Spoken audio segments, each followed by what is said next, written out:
అటు అటువర్ అటువర్ అటువర్ అటు సైడ్ అన్న ఇటు సైడ్ రాకు ఇటు సైడ్ రాకుర్రు అన్న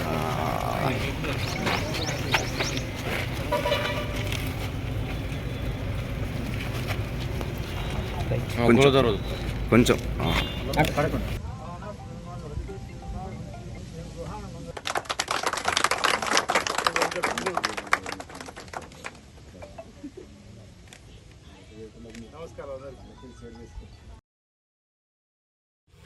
వేములవాడను టెంపుల్ సిటీగా మార్చాలని చెప్పనే ప్రయత్నం చేస్తా, మాకంటూ అవకాశం ఇస్తే మీ బిడ్డగా అని చెప్పని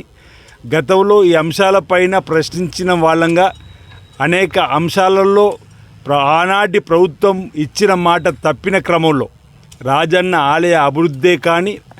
ఆ పట్టణ అభివృద్ధికి సంబంధించిన అంశంలో కానీ ఆ రోజు బాగా గుర్తు జూన్ 18, 2015 నా లగ్గం ఇక్కడైందని చెప్పని చెబుతూ రాజన్న ఆలయ అభివృద్ధి పత్రంలో తీసుకొని పోతామని చెప్పినటువంటి ఆనాటి ప్రభుత్వ అధినేత కేసీఆర్ గారు మాటలు నీటి మూటలు అయిన వేళ ప్రజల పక్షాన్ని మేము నిలబడి పోరాటం చేసిన సందర్భంలో ప్రజలు ఆశీర్వదించి ప్రశ్నించిన మీకే అవకాశం ఇస్తున్నాం, మీరే పనులు చేయాలని చెప్పినప్పుడు ఈరోజు వేనాల నియోజకవర్గాన్ని రాజన్న సిరిసిల్ల జిల్లాని అభివృద్ధి పత్రంలో తీసుకొని పోయినప్పుడు వేనాల పట్టణం 2 కన్నులాగా వేముల రాజన్న ఆలయ అభివృద్ధి ఒక కన్ను, పట్టణాభివృద్ధి ఒక కన్నుగా 2 సమాంతరంగా ముందుకు తీసుకొని పోవాలని చెప్పని ఇప్పటికే గుడి చెరువులోకి వెళ్తున్నటువంటి మురుగునీరును మళ్లించడానికి, మూలవాగులోకి వెళ్ళేటువంటి మురుగునీరును మళ్లించడానికి ఇంచుమించు 9 కోట్ల పైచిలుకు నిధులు మంజూరు కాబట్టి పనులు కూడా మొదలు కాబోతున్న సందర్భంలో అదేవిధంగా 3వ బ్రిడ్జి నిర్మాణాన్ని గత ప్రభుత్వంలో పాలకు రంగురంగుల బ్రోచర్లు చూపించారు, రాజన్న ఆలయ అభివృద్ధి కూడా బ్రోచర్లు చూపించారు, వీడియోలలో చూపించారు, రంగురంగుల వీడియోలలో. మేము వచ్చిన తర్వాత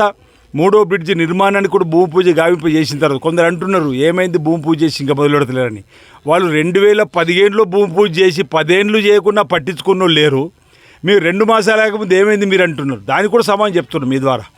మేము భూమి పూజ చేసిన రోజు తిప్పాపూర్ బ్రిడ్జికి ఇరువైపులు ఉన్నటువంటి నిర్వాసితులు వచ్చి దీనివల్ల నష్టపోతున్నాం, మాకు నష్టపరిహారం ఇచ్చి మీరు ముందుకు వెళ్ళాలని చెప్తే తీరా ఫైల్ చూస్తే ఇంచుమించు 6 కోట్ల పైచిలకు డబ్బు భూ నివాసులకు ఇవ్వాలి. అనా పైసా ప్రభుత్వం అధినేతలు తీసుకురాలే. మళ్ళీ మేము గౌరవ ముఖ్యమంత్రి రేవంత్ రెడ్డి గారితో